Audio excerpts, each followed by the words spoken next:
Hello and welcome to my channel. This is Yelloweyeball. This video will be about the new direction this channel is taking, as well as a new project I have on the horizon.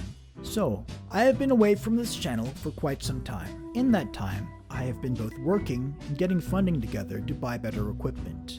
Not only software, but also hardware, as well as traditional animation equipment, such as a 12F desk and disc from animationdesks.com, as well as additional equipment from Lightfoot Limited.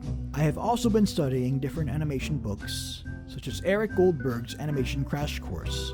Although I have been busy, I did make a backlog of videos to upload upon my return. Returning took me much longer than I thought. One of the projects that I have been working on was reanimating a scene from a street interview from the 1960s that was part of a Beatles documentary. I want to do a sort of side series where I animate weird moments from videos, old documentaries, and streamers from various YouTube channels. I also made a short for a 24-hour animation competition, and I have some rough scenes that I can upload from different projects. The big project that I am working on now is an animated short called A New Friend for Dottie. I worked on the storyboards and script for it a lot last year, and I also made tons of concept art and research footage. This film stars the character Dottie, who in this short is a small schoolgirl. She spends the entire cartoon trying and failing to be friends with an orange cat. She's doing this for a school project, and if she fails, she will be sent to military school. I've wanted to do this project for years, so I'm glad I have a chance to work on it now. Dottie Dreadston is a character that I've worked on for a while, originally appearing as a character in some of the newspaper cartoons I made in college. Around the early 2020s, I started to feature her as a character in some of my short cartoons. I paired her with an orange cat character that I made for a cartoon in 2020. In many of the works I have featured her in, she is a character in her 20s. I am thinking though, in future, of doing similar shorts to A New Friend for Dottie, in which she is a child, though I am not dedicated to her being a child in all the shorts I have planned for the future. What I want to do is expand on the world these stories take place in. This film is a little bit longer than other things that I've worked on in the past, so in order to avoid another long pause in content, I have to make several update videos. I've been forced to change many of my working habits on this film. I'm going to be collaborating with a lot more people, and when it's finished, I will try to enter it into the Over the Rhine Film Festival in Cincinnati, Ohio. I also plan on making merch based off of the characters, such as t-shirts or toys, and selling digital copies as well as Blu-rays of the film at events.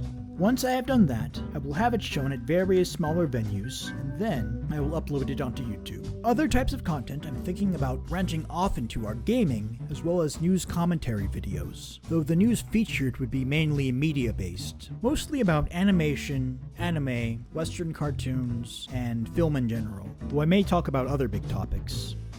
I am also thinking about making compilation videos of my work, as well as uploading clips of myself working on art. On some of my older videos, there have been some comments about client work. I have always done client work on the side throughout much of my time I've done art, starting in college.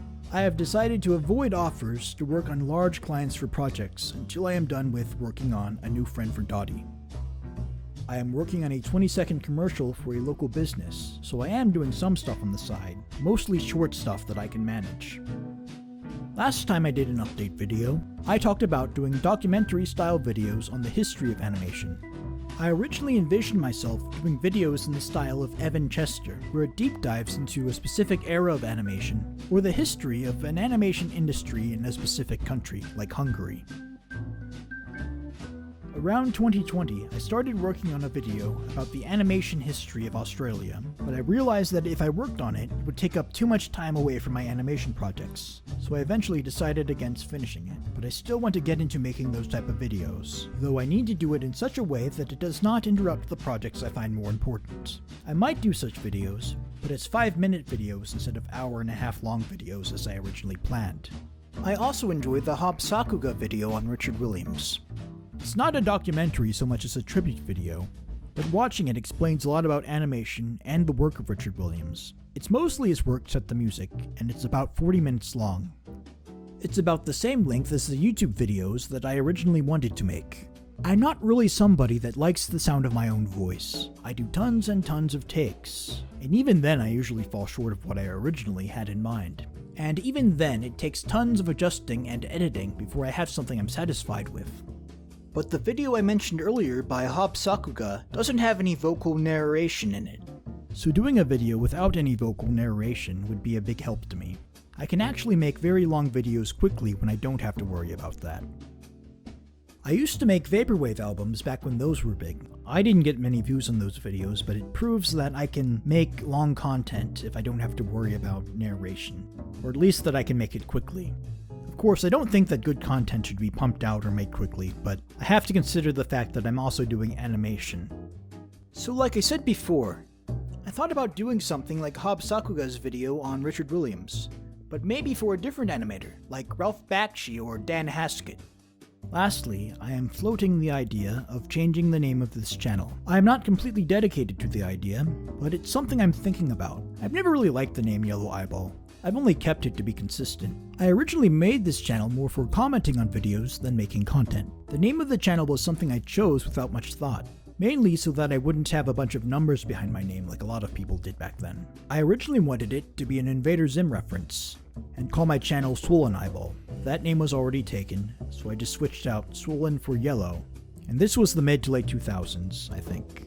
I originally focused on helping a friend's channel that I jointly operated, but eventually that channel was taken down by YouTube and some of the content from that channel ended up on this one. But if I continue to upload my short films to this channel, I'd prefer it to be something more professional. I have several names I might choose if I change my channel name. It'll be either Benans-Hillard Productions, BH Productions, Village Productions, or 3rd Street Productions. So that's something that might happen. Anyway, that's just a hint of the goings-on this channel. New content will be arriving soon. Please like this video and subscribe to my channel. Feel free to share it on social media where you feel inclined.